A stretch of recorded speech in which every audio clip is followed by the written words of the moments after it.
आज हम लेंगे ओवरव्यू ऑफ रिस्पायरेशन। ठीक है, रिस्पायरेशन का मुकम्मल ए टू जेड ओवरव्यू।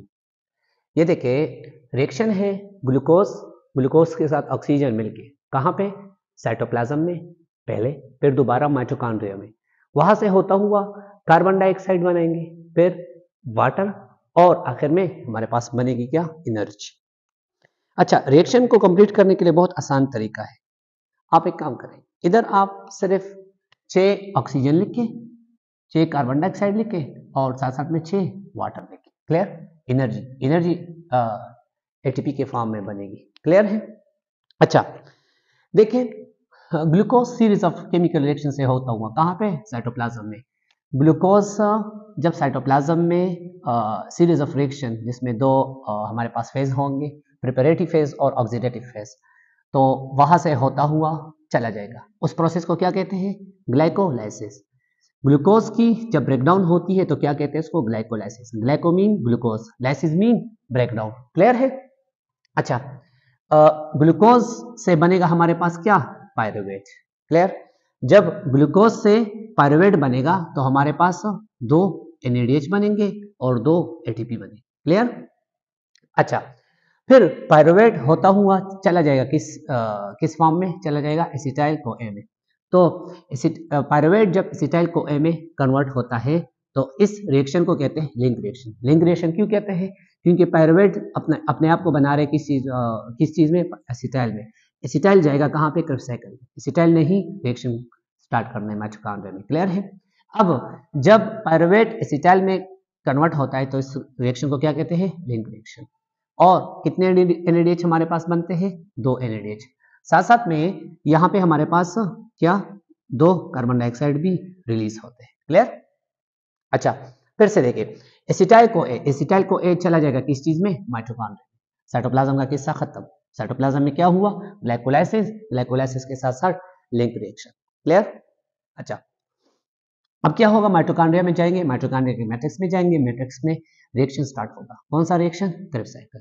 यानी अब ये एसिटाइल को एक कन्वर्ट होगा किस चीज में, यही हमने निकालने NADH या FADH।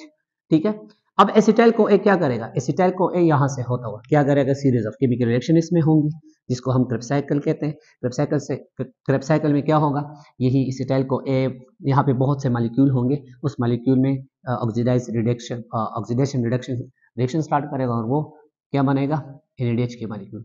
NADH यहाँ पे, FADH और NADH भी, और साथ साथ में रिलीज करेगा क्या, कार्बन डाइऑक्साइड। 2 NADH यहाँ पे बनेंगे, 2 NADH यहाँ पे, 2 FADH बनेंगे। क्लियर है? और 2 NADH यहाँ पे, साथ साथ में यहाँ पे कार्बन डाइऑक्साइड रिलीज हो रही है। देखिए, 2 कार्बन डाइऑक्साइड यहाँ पे रिलीज होंगे और 2 कार्बन डाइऑक्साइड यहाँ पे रिलीज होंगे। अच्छा, क्रेब्स साइकिल का मकसद क्या है, क्रेब्स साइकिल का मकसद ही यही है हमारे पास कि एसिटाइल को एक कन्वर्ट होना किस चीज में, NADH, और किस चीज में, FADH में, और कार्बन डाइऑक्साइड को रिलीज करना। अच्छा, फिर क्या होगा, क्रेब्स साइकिल से होता हुआ रिएक्शन स्टार्ट करेगा कहाँ पे, रिएक्शन स्टार्ट हो जाएगा क्रिस्टल में। क्रिस्टल में क्या होगा, माइटोकॉन्ड्रिया की क्रिस्टल में, माइटोकॉन्ड्रिया का इनर मेम्ब्रेन, वहां में क्रेब्स साइकिल, वहां पर क्या होगा, क्रेब्स साइकिल जब रिएक्शन स्टार्ट करेगा तो वही ये जो NADH और FADH के मॉलिक्यूल है, ये तमाम जितने भी NADH FADH के मॉलिक्यूल है वो कन्वर्ट हो जाएंगे किस चीज में, NAD और FAD में।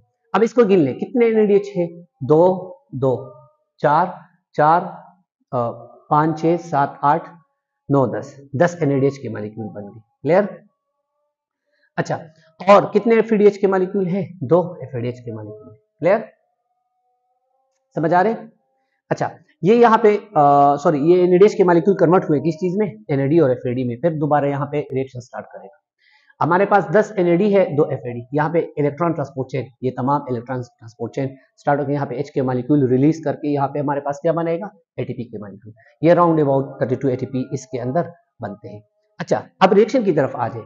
रिएक्शन में देखें, रिएक्शन में हमारे पास ग्लूकोज का मॉलिक्यूल ऑक्सीजन के साथ मिलकर कहाँ पे, साइटोप्लाज्म में।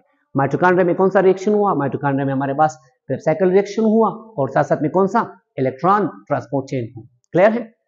ये देखिए, मैंने आपको बताया है कि ग्लूकोज की ब्रेकडाउन ग्लूकोज के साथ क्या मिलके, ऑक्सीजन मिलके क्या बनाएगा, कार्बन डाइऑक्साइड और वाटर।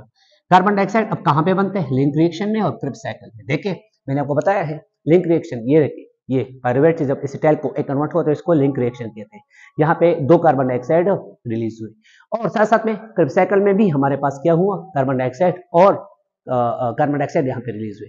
यहाँ पे बात होगी किस चीज में, वाटर। वाटर कहाँ पे प्रोड्यूस होते हैं, वाटर यहाँ पे कब, जब ये ऑक्सीजन होता हुआ यहाँ से आके यहाँ पर आता है तो ऑक्सीजन के साथ क्या यहाँ से जो H के मॉलिक्यूल रिलीज हुए हैं, ये H के, ये देखिए NaDH के पास H था ना यहाँ पे, तो H के मॉलिक्यूल जो रिलीज हुए थे तो वो उसके साथ मिलके यहाँ पे क्या बनाता है, यहाँ पे हमारे पास वाटर बनाता है। क्लियर, तो ये खुलासा हुआ। वाटर कितने वाले वाटर के मॉलिक्यूल बनेंगे, 6 वाटर के मॉलिक्यूल। कार्बन डाइऑक्साइड कितने बने हैं, 6 कार्बन डाइऑक्साइड, 2 यहाँ पे 2 यहाँ पे, 4 2 2 4 जमा 2 6। क्लियर। अच्छा खुलासा दोबारा से यहाँ पे कुछ वजाहत करता हूँ। एटीपी कितनी बनती है, देखिए 2 एटीपी कहाँ पे बनती है, टोटल 36 बनती है, आप तो जानते भी हैं। 2 एटीपी यहाँ पे बनते हैं ग्लाइकोलाइसिस में, substrate level of phosphorylation, substrate से बनते हैं, डायरेक्ट एटीपी नहीं बनती, क्योंकि यहाँ के ग्लूकोज के मॉलिक्यूल के अंदर ग्लूकोज जब कन्वर्ट होता है तो सीधे रिएक्शन होते हैं। यहाँ पे जो भी एटीपी बनती है उसको क्या कहते हैं, सबस्ट्रेट लेवल ऑफ फास्फोराइलेशन, यानी फास्फेट एटीपी बनने के अमल को सबस्ट्रेट लेवल ऑफ फास्फोराइलेशन कहते हैं। अच्छा एक और 2 एटीपी कहाँ पे बनती है, यहाँ पे 2 एटीपी भी बनती है, किधर, ये क्या नाम है, क्रिप्स साइकिल, ठीक है। 2 एटीपी हमारे पास क्रिप्स साइकिल में बनते हैं, 2 यहाँ पे 2 यहाँ पे, 4 और 32 एटीपी हमारे पास इलेक्ट्रॉन ट्रांसपोर्ट चेन में बनते हैं, ठीक है। ये देखिए 2 एटीपी ग्लाइकोलाइसिस में, 2 मैंने लिख लिया, 2 क्रिप्स साइकिल में, 2 मैंने यहाँ पे लिखी, इलेक्ट्रॉन ट्रांसपोर्ट चेन में कितने, 32, तो इसको गिन ले, 2 + 2 + 32, ये कितने बन गए, 36 बन गए, ठीक है। तो ग्लूकोज की ब्रेकडाउन से हमें कितने एटीपी मिलती है, 36। क्लियर।